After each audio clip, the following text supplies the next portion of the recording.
Hadis ini memang untuk para pemimpin dan pejabat. Tapi bukankah kita pemimpin? Kullukum ra'in. Dan ketika kita khianat dengan amanah kita, maka Allah haramkan kita surganya, wal'iyadzubillah. Ada pahala yang sangat besar yang tentunya sering kita dengar, keutamaan majalis al-ilm. Di antaranya hadis Rasulullah SAW, man yuridillahu bihi khairan yufaqihu fid din. Majtama'a qaumun fi baitin min buyutillah yatluna kitaballah wa yatadarrasunahu. 4 hal. Nazalat alaihimus sakinatu wa ghasyiyatuhumur rahmatu wa haffathumul malaikatu wa dzakarahumullahu fi man inda. Al-ajrun 'azim.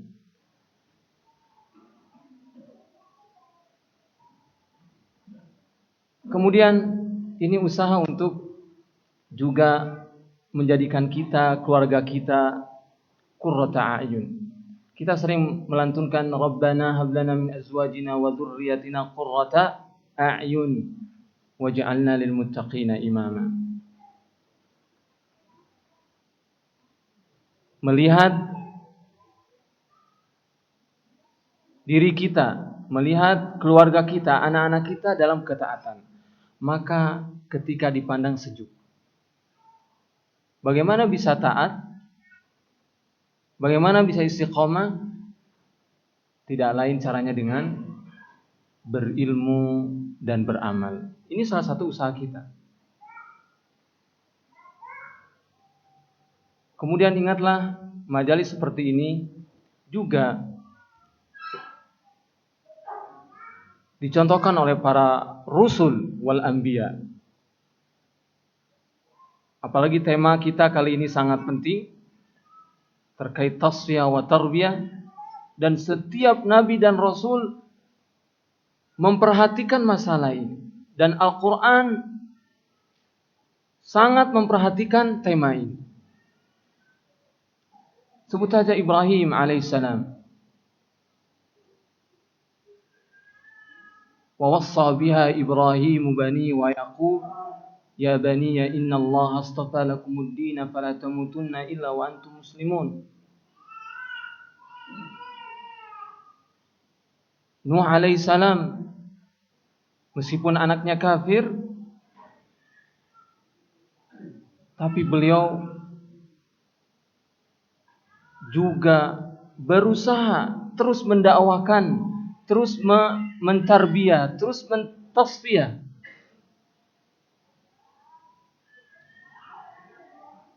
tahun, 950 tahun beliau menjalankan misi tersebut. Dan Allah Subhanahu wa taala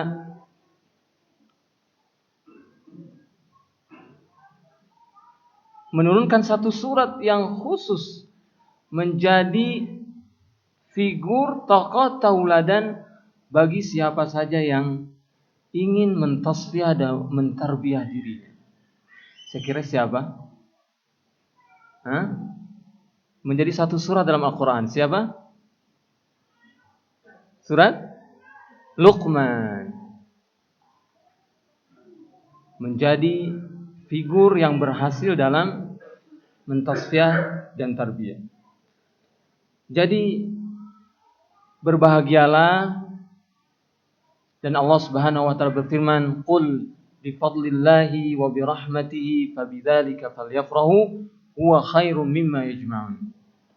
Katakanlah, dengan karunia Allah lah, karunia yang disebutkan tadi, betul dia tidak berbentuk materi, tapi itu karunia yang sejatinya, yang akan menyelamatkan kita dari neraka dan akan memasukkan kita ke surga. Maka Allah mengatakan, qul bi fadlillah wa bi rahmatihi, dan dengan rahmatnya. Fabidzalika falyafrahu, dan itulah hendaklah kalian berbahagia. Huwa, yang demikian itu, khairun, lebih baik, mimma yajma'un, dari apa yang kalian kumpulkan dari harta dunia, dari kemewahan dunia. Kenapa? ma indakum yanfad wa ma indallahi baq.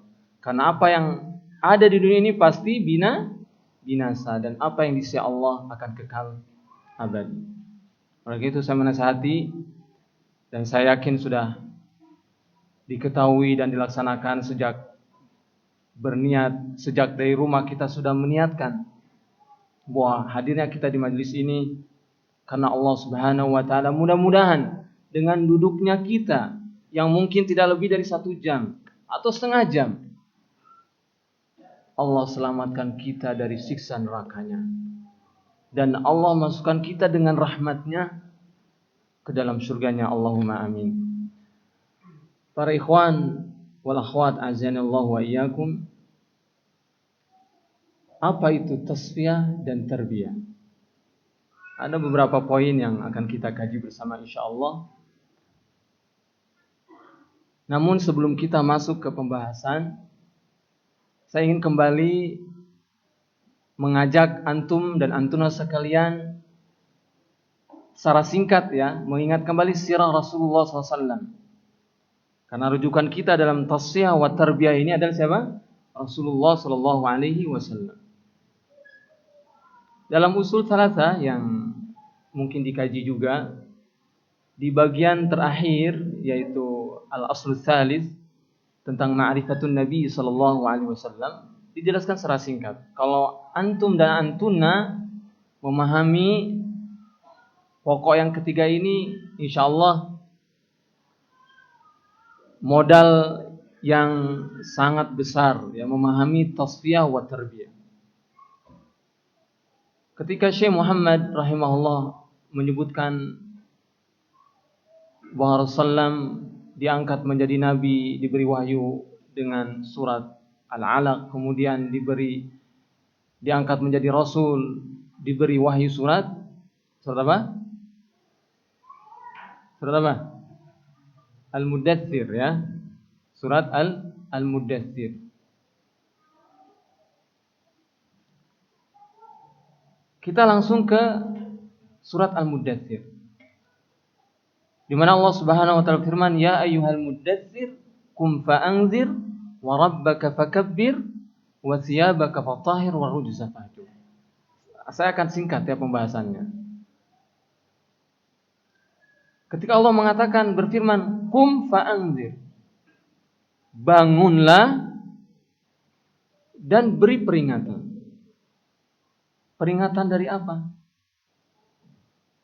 Dari kesyirikan, dari kekufuran. Wa rabbaka fakabbir, dan Tuhanmu agungkanlah, besarkanlah. Besarkan dengan azan, Allahu Akbar, Allahu Akbar.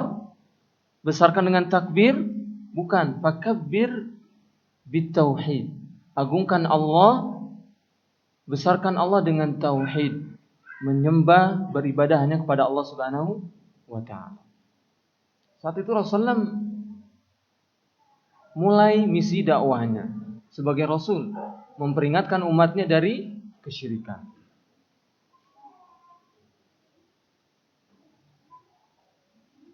Kemudian 10 tahun di Mekah, Allah Subhanahu wa taala hanya mewajibkan kepada Rasulullah SAW 2 hal ini: menjauhi kesyirikan dan menegakkan tauhid. 10 tahun.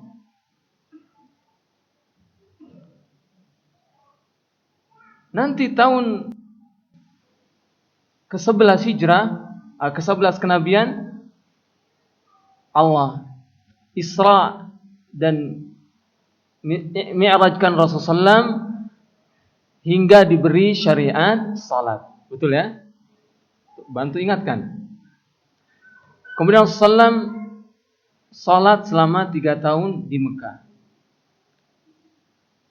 Kemudian tahun ke-13 kenabian, beliau diperintahkan hijrah. Ini dengan segala dinamika yang terjadi di Mekah ya, yang sudah kita ketahui dalam sejarah. Cuma saya ingin menggambarkan apa kaitan tasfiyah dan tarbiyah, dan bagaimana buah atau hasil dari tasfiyah dan tarbiyah tersebut. Kemudian di Madinah turun syariat-syariat, ada syariat jihad, kemudian saum tahun 2 Hijrah, kemudian zakat, haji, hingga Allah Subhanahu wa taala, dan juga tentu larangan-larangan yang lain ya. Karena ketika di Mekah hanya turun larangan syirik, sementara larangan-larangan yang lain turun di Madinah. Kisah yang paling atau hadis yang paling kita kenal adalah tentang pengharaman khamar misalnya di Madinah. Tentu pengharaman secara total ya. Kemudian Rasulullah SAW diwafatkan oleh Allah Subhanahu wa taala dan agama telah sempurna. Maka tidak ada kebaikan dalam agama ini melainkan telah Rasulullah SAW ajarkan, dan tidak ada keburukan melainkan telah Rasulullah SAW jelaskan untuk ditinggalkan. Rasul wafat dengan kemenangan-kemenangan yang telah ditorehkan oleh beliau atas izin Allah Subhanahu wa taala di perang Badar, di perang Uhud, di perang Khandaq, dan kemudian mampu meluaskan Islam keluar jazirah Arab. Mari kita kaitkan bagaimana ketika Rasulullah mentasfiyah dan tarbiyah di Makkah selama 10 tahun, bahkan 13 tahun. Kemudian Allah Subhanahu wa taala memberikan janjinya. Semana Allah firmankan dalam surat An-Nur, wa'adallahu alladhina amanu minkum wa amilus salihat la yastakhlifannakum fil ardi kama istakhlafal ladzina min qablikum wa la yumakkinanna lahum dinahum alladzi irtadha lahum wa la yubaddilan a'udzubillahi minasyaitonir rajim. Siapa yang hafal ayatnya? 3 janji Allah bagi orang-orang yang memenuhi syarat. Yang ajib, ayat ini Pak turun di Mekah. Turun di Mekah. Seolah-olah Allah ingin turun di Mekah, maksudnya Makkiyah ya. Sebelum beliau hijrah, seolah Allah ingin memberi kabar gembira dan motivasi kepada Rasulullah dan para sahabat yang di Mekah saat itu dianiaya, disiksa, diintimidasi, bahkan akan dibunuh. Saking beratnya ujian, para sahabat diizinkan untuk hijrah ke Habasyah. Dan tidak gampang hijrah ke Habasyah. Jangan dipikir seperti sekarang. Ada tiket online. Ya. Sampai Rasulullah SAW pun akhirnya tidak bisa menegakkan tauhid di Mekah. Maka beliau diizinkan untuk hijrah ke Madinah. Lagi-lagi tidak gampang hijrah ke Madinah. Allah ingin memberi kabar gembira saat itu bahwa kemenangan, kejayaan akan Allah berikan. Dan Rasulullah SAW telah memenuhi syaratnya. Ya'budunani la yusyrikuna bi syai'a. Maka beliau dan para sahabatnya mampu mengalahkan musuh-musuh Islam. Mampu menjayakan Islam. Maka Islam ya'lu wa la yu'la alaih. Wa kalimatullahi al-ulya wa kalimatul kufri hiya sufla. Itu terjadi. Nah, inilah para ikhwan wal akhwat azanallahu wa iyyakum,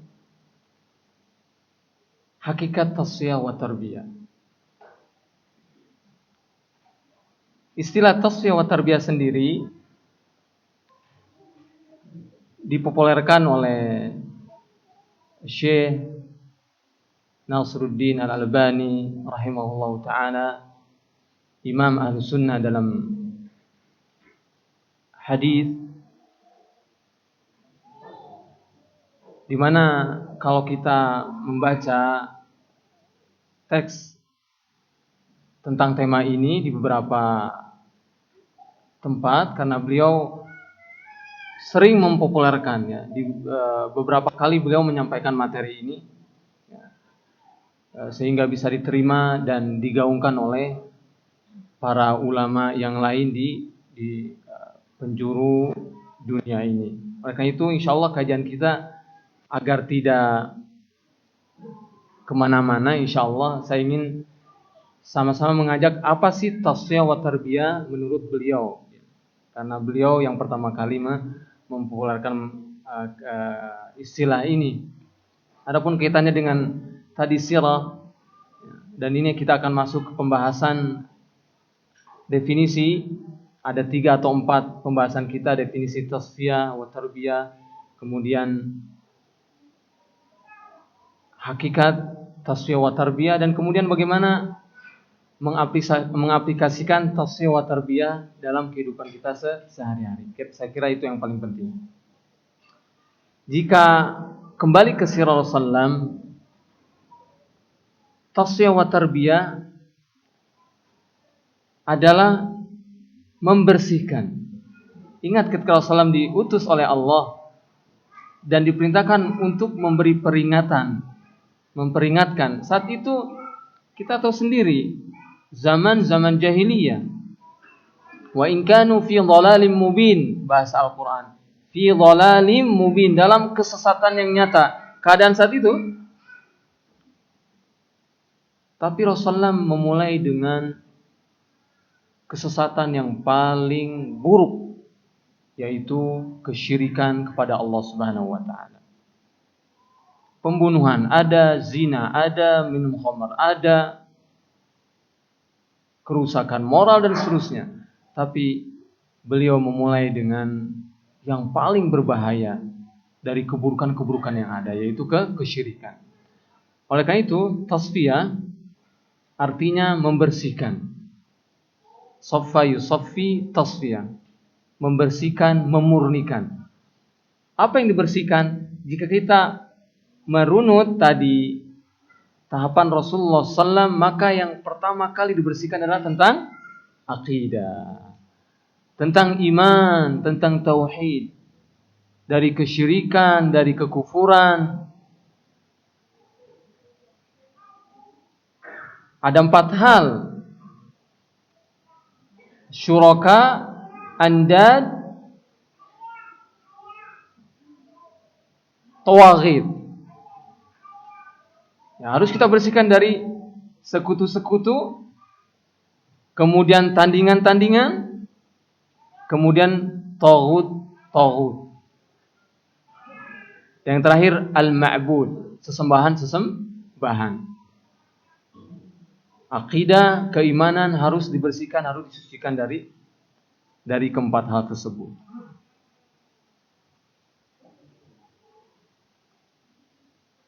Kapan selesainya?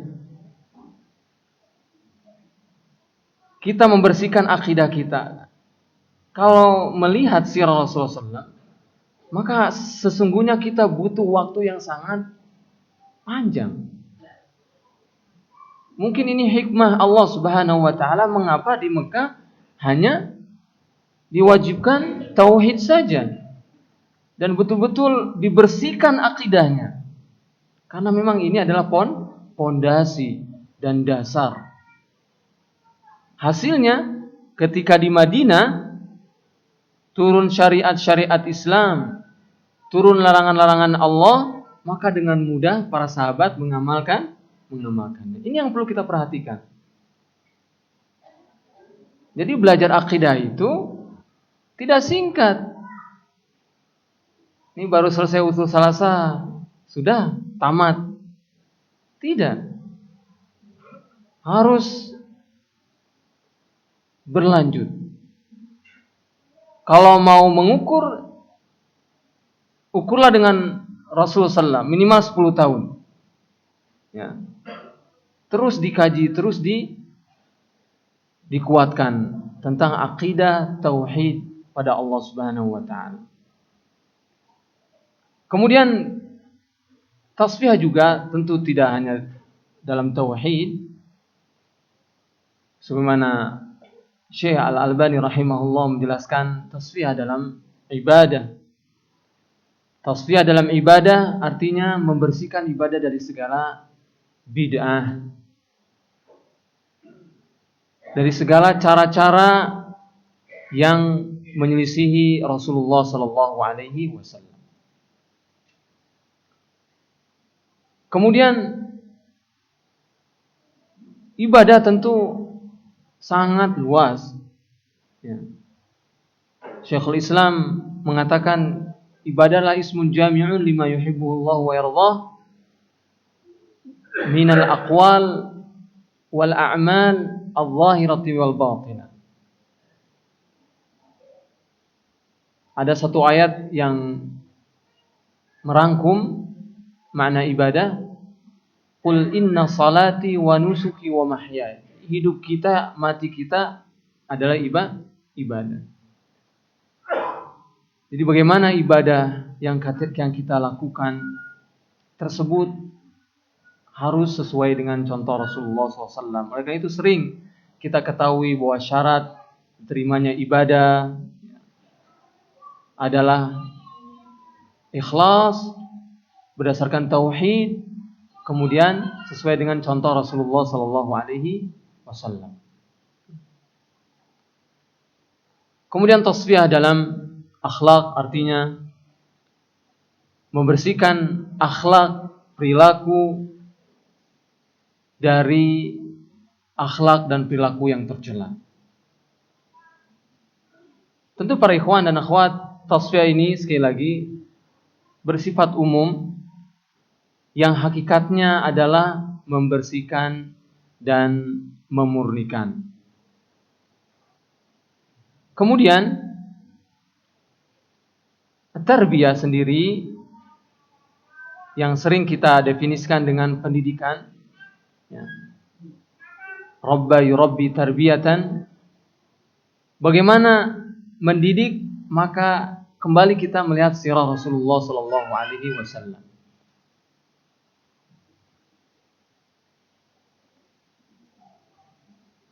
Proses pendidikan Rasulullah SAW kepada para sahabat bila diukur dengan waktu, kemudian metode dan cara yang beliau praktikkan saat itu, mungkin bisa jadi berbeda dengan cara yang kita hadapi sekarang. Namun hal-hal yang harus kita ketahui dan kita contoh seperti materi ajar atau materi didik itu harus sesuai dengan Rasulullah SAW. Seperti tadi, apa yang pertama kali diajarkan? Tauhid, akidah.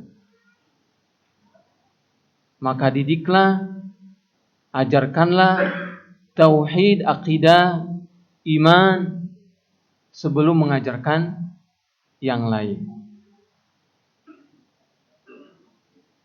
Dan insya Allah nanti di bagian ketiga kita akan mencoba bagaimana secara detail Rasulullah mengaplikasikan tarbiyah ini kepada para sahabat. Kembali kepada pembahasan Syekh Al-Albani yang menarik. Mengapa beliau mengangkat tema ini? Karena beliau melihat kondisi saat itu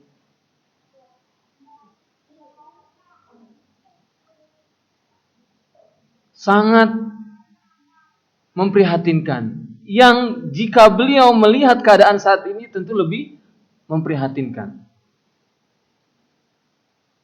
Untuk menggambarkan keadaan saat itu, beliau menyitir hadis Rasulullah SAW.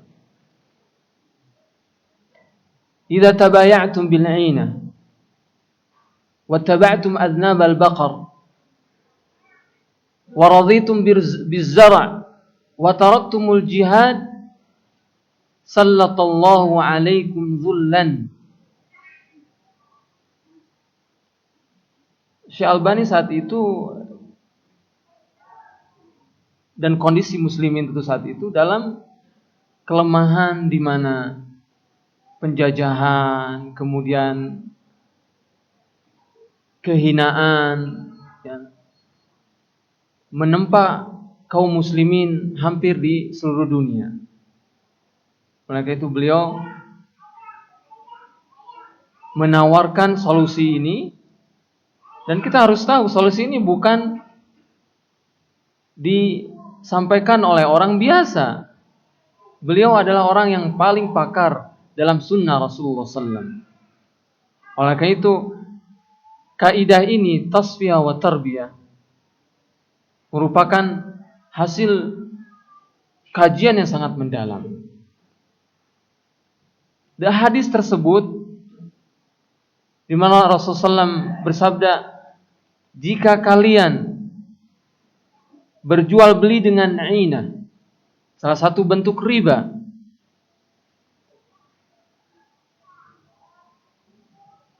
tapi bentuk riba yang tidak terang-terangan, maka pelanggaran inah ini disebut dengan tahayul atau ihtiyal, yaitu mencari-cari alasan, menyiasati supaya yang haram menjadi halal. Kira-kira buruk mana orang yang melanggar dan tahu itu haram dengan orang yang bersiasat untuk melakukan yang haram. Yang kedua, setuju ya?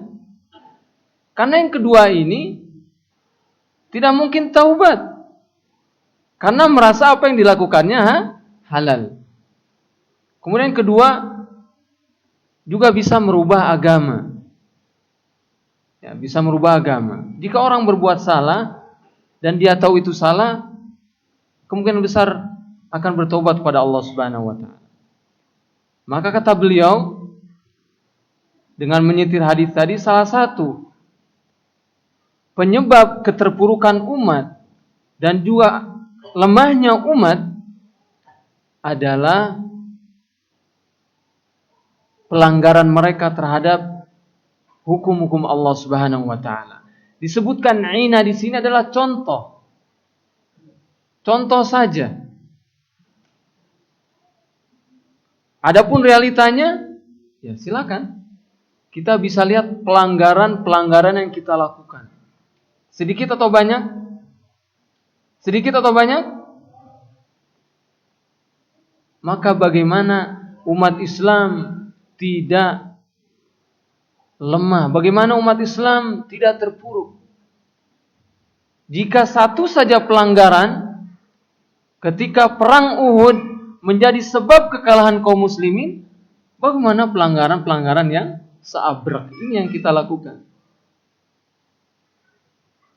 Idza tabaya'tum bil 'ainah. Maaf, inah ini jadi, ya, ini Ustaz Ali ya, harusnya ya, fikih jual beli. Jadi seseorang menjual barang ya dengan kredit, kemudian dibeli lagi dengan kontan dengan harga yang lebih murah. Ya, nanti tanya Ustaz Ali aja ya, supaya kita tidak masuk ke fikih jual beli. Intinya dia ingin mendapat untung secara riba, ya, secara riba. Penyebab yang kedua dalam hadis tersebut kata Syekh, wattaba'tum adnabal baqar, dan engkau mengikuti ekor sapi, waraditum bizzara, dan kalian cinta dengan pertanian. Ini bentuk usaha di dunia. Apakah dilarang? Bermaisha, mencari harta. Maka lanjutan hadis tersebut menjelaskan bahwa yang dilarang bahkan menjadi sebab kelemahan kaum muslimin dan keterpurukannya adalah wa taraktumul jihad. Sibuk dengan dunia hingga melupakan kewajiban. Jihad di sini Contoh kewajiban. Maka bagaimana dengan kewajiban-kewajiban yang sangat banyak yang kita tinggalkan? Kewajiban di rumah, kewajiban dalam ibadah, kewajiban dalam masyarakat, kewajiban dalam bernegara. Maka bagaimana tidak Allah campakkan kelemahan, keterpurukan di tengah-tengah kaum muslimin. Maka kata beliau, dua sebab inilah yang menyebabkan kelemahan dan keterpurukan tadi. Bagaimana solusinya? Apa jalan keluarnya? Rasulullah SAW menutup sabdanya dengan hatta tarji'u ila dinikum. Kalian tetap dalam keadaan hina, terpuruk, lemah hingga kalian kembali kepada agama kalian. Kembali kepada agama kalian, kata Rasulullah. Ini gambaran kaum muslimin yang ada pada masa Syekh. Dan hadis ini para ikhwan dan akhwat termasuk ayatun nubuwah. Ya, tanda-tanda kenabian Rasulullah SAW. Rasulullah SAW memprediksikan. Dalam tempat lain, Syekh Albani juga membawakan hadis yang sangat dikenal juga, yaitu sabda Rasulullah, yushiku an tada'a alaikum al-umam kama tada'a al-akalatu ila faqala qailun amin qillatin nahnu yawma idhin qal la bal antum kathir walakinnakum ghusaa'un ka ghusaa'us sayl.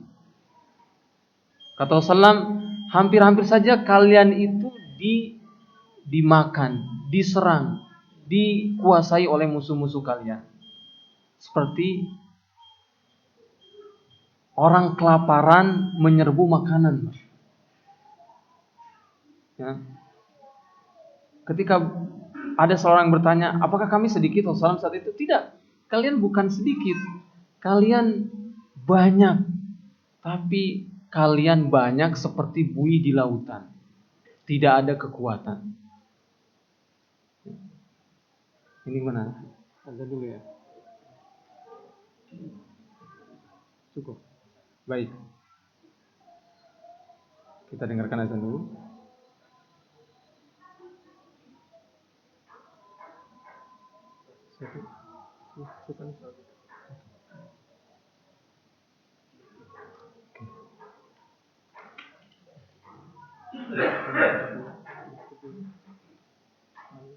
Katanya ditutup dulu ya. Kita cukupkan dulu hingga sekarang, hingga saat ini karena sudah masuk azan. Wassallallahu wasallam ala nabiyina Muhammadin wa ala alihi washabbihi ajmain.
Masuk dalam hadis Rasulullah SAW yang menyebutkan bahwa Allah Subhanahu wa taala mencintai seseorang jika beraktivitas, beramal atau bekerja menyempurnakannya. Ini bukan mencari-cari dalil ya. Karena belum sempurna pembahasannya jadi dilanjut setelah Isya. Ini mohon maaf. Karena di Saudi itu jarak maghrib ke Isya itu 1 jam, Pak. Jadi kok cepat banget tadi ini. Baik. Masih melanjutkan hadis yang jika kita hayati para ikhwan dan akhwat, seolah-olah hadis itu berbicara tentang masa kita. Di mana Rasulullah menggambarkan kelemahan kaum muslimin, terpuruknya kaum muslimin, tentu bisa dikecualikan. Tapi hadis tersebut memprediksikan secara umum.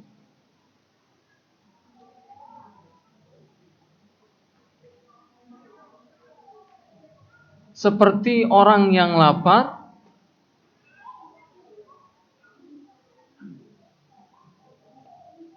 menyerbu ya, atau mengeroyok hidangan yang ada di hadapannya. Ketika ditanya tadi para sahabat atau seorang sahabat menanyakan apakah kami sedikit? Tidak, kalian banyak, tapi kalian seperti buih di lautan, tidak memiliki kekuatan. Kemudian Rasulullah SAW melanjutkan, wala yanzi'annallahu min suduri aduwikum al-mahabata minkum.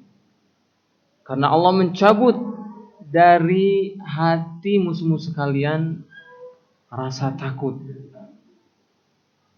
dari kalian. Wala yaqdhifannallahu fi qulubikumul wahn. Kemudian Allah campakkan ke dalam hati kalian rasa lemah.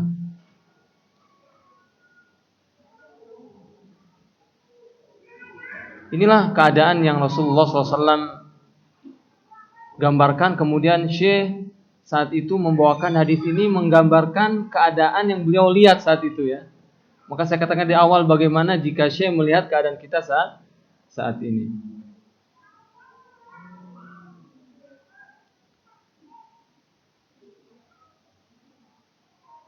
Dan Allah juga dalam hadis yang tadi terakhir mencampakkan wahan, kelemahan. Kemudian Rasulullah menjelaskan kelemahan itu apa. Ketika ditanya oleh sahabat, "Wa mal wahnu ya Rasulullah?" Beliau menjelaskan hubud dunya wa karahiyatul maut. Persis seperti hadis yang pertama. Cinta dunia di sini sehingga meninggalkan kewajiban kepada Allah Subhanahu wa taala.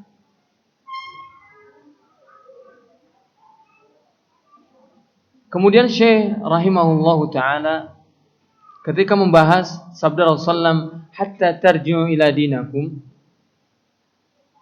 bagaimana kembali kepada agama Allah Subhanahu wa taala. Ada yang berpikir bahwa ini hal mudah. Kembali kepada agama. Bagaimana caranya? Apa yang harus kita rujuk? Apa yang harus kita pegang? Apa yang harus kita amalkan? Di mana Rasulullah SAW pun memprediksikan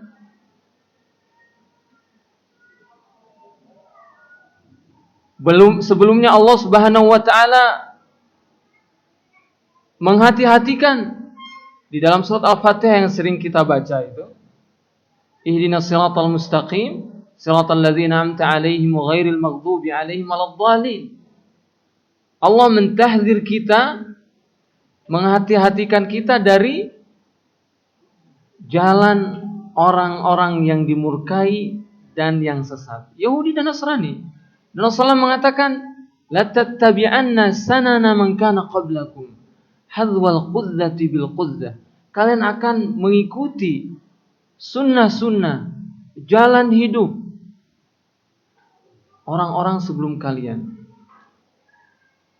Ketika ditanya al-Yahud wan Nasara ya Rasulullah, mereka orang Yahudi Nasrani, ya. Siapa lagi? Maka terjadilah talbis, pengkaburan-pengkaburan, sehingga sampai pada keadaan di mana syirik menjadi tauhid dan tauhid menjadi syirik. Sunnah menjadi bid'ah dan bid'ah menjadi sunnah. Kemudian yang tercela dianggap terpuji. Maka kata beliau, sesungguhnya kembali kepada agama tidak semudah yang dibayangkan. Dan tidak semudah yang digaungkan. Maka kata beliau, kembali kepada agama adalah kembali kepada Al-Quran dan Sunnah ala fahmi sahabat, dengan istilah yang beliau populerkan itu tasfiyah wa tarbiyah. Pertama-tama membersihkan, memurnikan agama itu sendiri. Dan dalam pembahasan beliau cukup panjang membahas tentang taklid wa ta'assub. Bagaimana kemurnian agama itu dikotori dengan yang namanya ta'assub wa taklid. Al-Quran dan Sunnah dikesampingkan karena pendapat seorang alim, guru atau kiai, padahal bertentangan dengan Al-Quran dan Sunnah itu sendiri. Ini termasuk yang Syekh angkat agar kita benar-benar kembali kepada din Al-Quran dan Sunnah ala fahmi sahabah, sebagaimana yang diturunkan oleh Allah Subhanahu wa taala kepada Rasulullah sallallahu alaihi wasallam.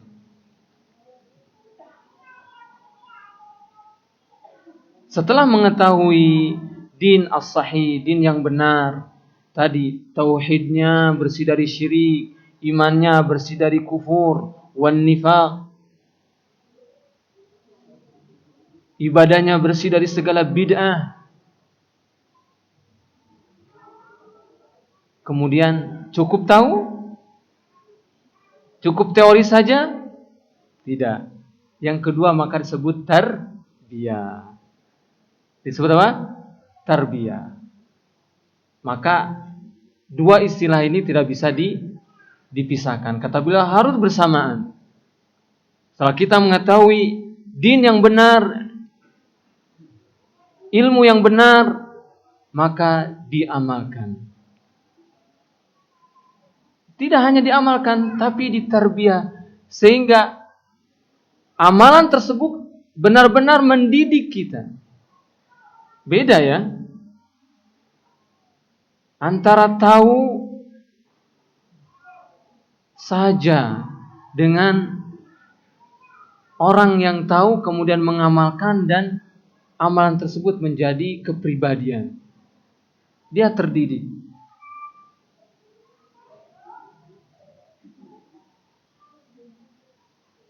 Dan Syekh dalam pembahasannya kemudian menyinggung dan mengingatkan untuk memperjelas tasfiyah wa tarbiyah ini kesalahan sebagian kaum muslimin.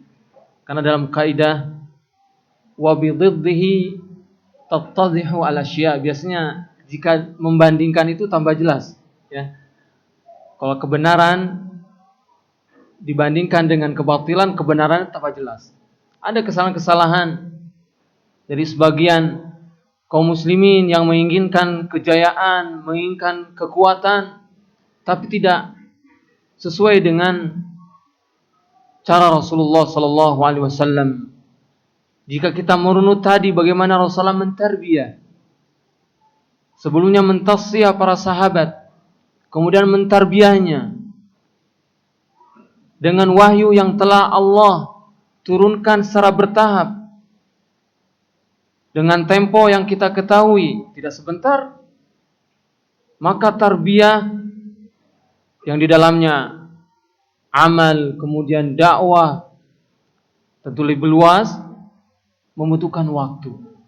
Ada yang sebagian tidak mengetahui, kemudian melihat bahwa kekuatan kaum muslimin ada dalam materi kekuatan muslimin, ada dalam visi kekuatan muslimin, ada dalam jumlah, dan seterusnya dan seterusnya. Kemudian menyampaikan kemurnian agama. Maka kadang-kadang suaranya lantang memperjuangkan Islam, tapi amalannya bid'ah. Suaranya lantang memperjuangkan persatuan Islam, tapi akidahnya rusak. Bagaimana kejayaan, kekuatan dan persatuan terwujud jika landasannya tidak benar? Seharusnya seorang merujuk kepada Rasulullah SAW dengan dua istilah tadi yang sebenarnya sekali lagi berdasarkan sumber Al-Quran dan Sunnah Rasulullah SAW. Kemudian para ikhwan dan akhwat, azanillahu wa iyyakum, jika kita mengingat lagi usul thalatha, sesungguhnya Syekh Muhammad juga menawarkan agar kita menjadi kaum yang kuat, kaum yang berjaya. Di dalam muqaddimahnya beliau menawarkan 4 hal yang sesungguhnya itulah tasfiyah wa tarbiyah. Beliau mengatakan, "I'lam rahimakallah annahu yajibu ala kulli muslimin ma'rifatu arba'i masail. Al-ilmu wal 'amal wad da'watu ilaihi was sabru 'alaihi."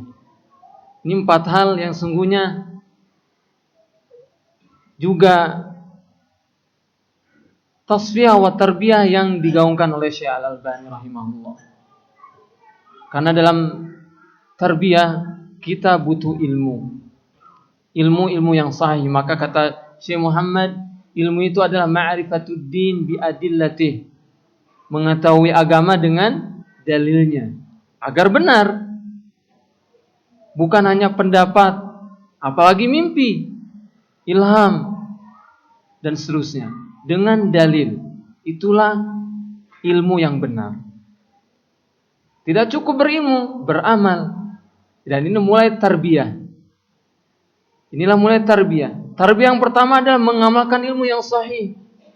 Karena ilmu jika tidak diamalkan tidak bermanfaat.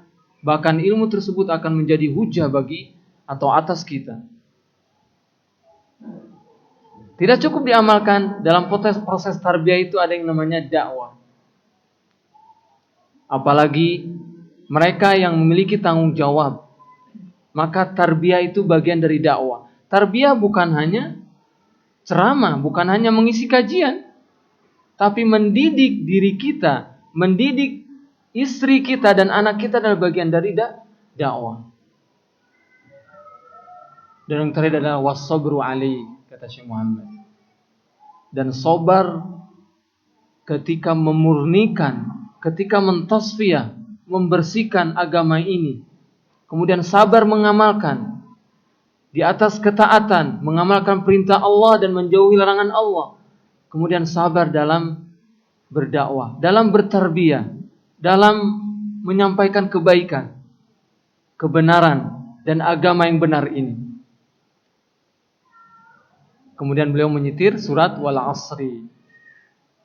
Wal asri innal insana lafi khusrin illa alladhina amanu wa 'amilus shalihat wa tawassaw bil haqqi wa tawassaw bis sabri. Terakhir,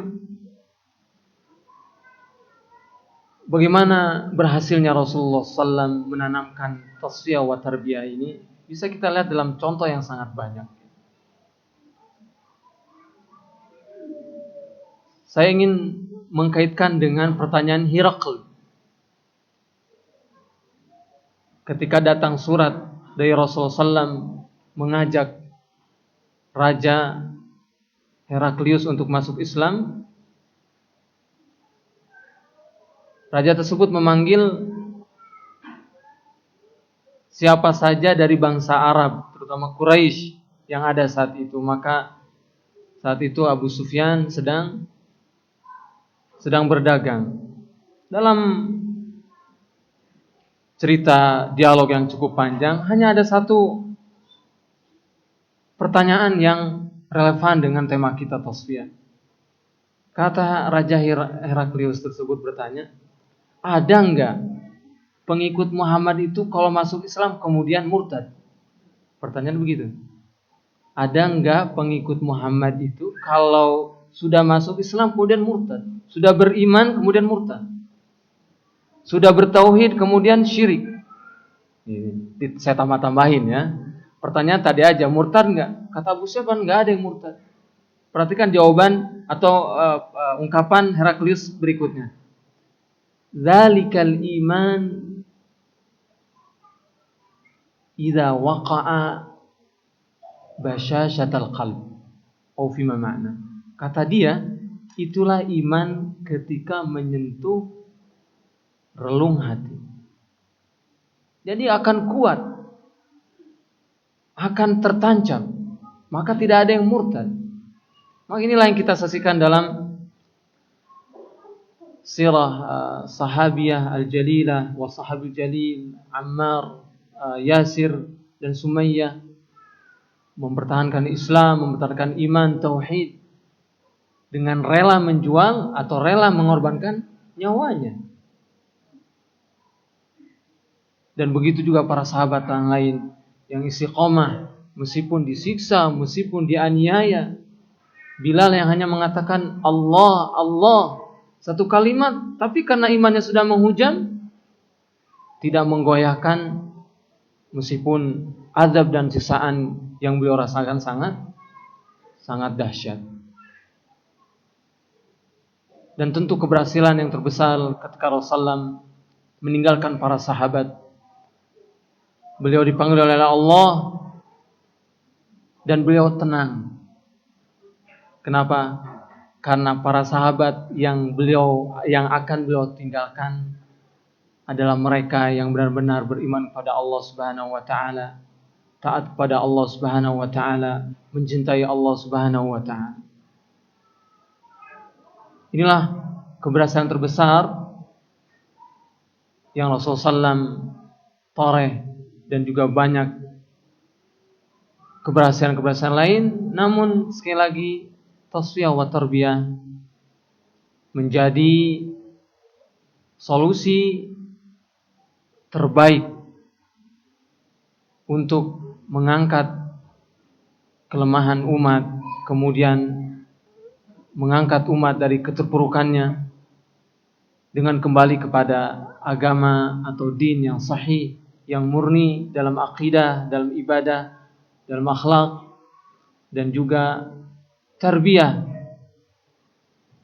yang sempurna, tarbiyah di atas ketakwaan, keimanan dan tauhid tersebut, sehingga setiap kaum muslimin menjadi pribadi-pribadi yang kuat, yang sering sekali Allah Subhanahu wa taala misalkan dengan pohon yang baik, dengan bangunan yang kokoh dan sebagainya. Mudah-mudahan kita semua termasuk orang-orang yang diberi taufik dan hidayah Allah Subhanahu wa taala, kita mampu mengamalkan tasfiyah dan tarbiyah ini dalam kehidupan kita. Hadanallahu wa iyyakum ajmain. Mohon maaf atas segala kurangan. Wassallallahu wasallam ala nabiyyina Muhammadin wa ala alihi wa sahbihi ajmain. Alhamdulillah beralamin. Selanjutnya bagi para jemaah yang ingin bertanya, silakan kami berikan waktu sebelum kita selesai jam 8, waktu 8 menit untuk bertanya. Bagi jemaah yang ingin bertanya, mungkin tuliskan kertas di majelis ke depan. Boleh, silakan.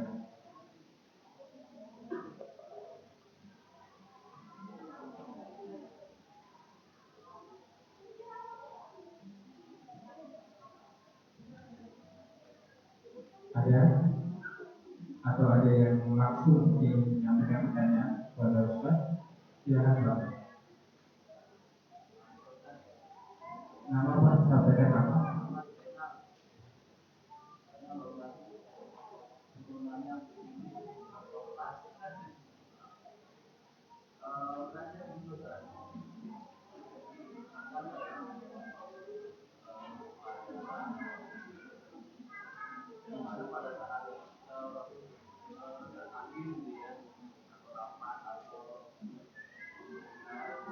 Ya.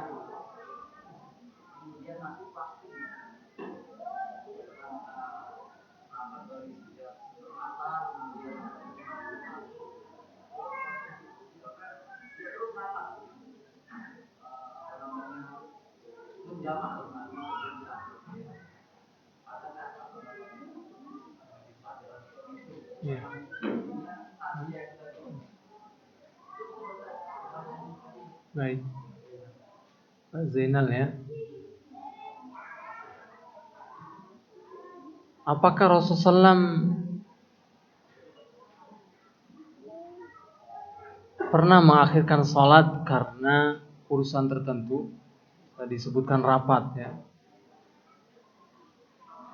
Kewajiban menepati atau menunaikan sholat dalam waktunya jelas dalam Al-Quran. Inna sholata kanat 'alal mu'minina kitaban mawquta. Dan Rasulullah SAW sendiri yang menjelaskan dengan detail waktu zuhur, waktu asar, maghrib, isya. Nah, seorang muslim seharusnya menjalankan atau menunaikan sholat sesuai dengan tuntunan Rasulullah SAW tepat pada waktunya. Sebagaimana sabda beliau ketika ditanya, apakah amal yang terbaik? Kemudian beliau menjawab, as-salatu ala waqtiha, atau kama qala sallallahu alaihi wasallam. Di antara amalan yang terbaik adalah salat di awal waktu. Apakah terjadi? Maka kita katakan Rasulullah ketika menyabdakan demikian, tentu beliau adalah orang yang pertama kali mengamalkan. Maka beliau tidak pernah mengakhirkan salat, mengakhirkan waktu salat. Hanya memang ada beberapa waktu yang dibolehkan untuk diakhirkan, seperti waktu Isya, di mana Rasulullah SAW jika ada hajat maka beliau senang mengakhirkan waktu Isya. Tapi jika terlihat para sahabat tidak siap atau tidak ada hajat, maka beliau menunaikan waktu sholat tersebut di awal waktu. Adapun sholat yang lain, maka beliau SAW sesuai dengan sabdanya senantiasa menunaikan sholat tersebut tepat pada waktunya. Wallahu a'lam bishawab. Ada lagi silakan. Ada jemaah yang bertanya? Tidak ada. Kalau tidak ada kita cukupkan kajian kita pada malam hari ini. Insya Allah besok kita akan mengisi kembali malam Senin di sini. Insya Allah dengan tema yang lain. Kita tutup dengan doa majelis. Subhanallah wa bihamdihi. Assalamualaikum warahmatullahi wabarakatuh.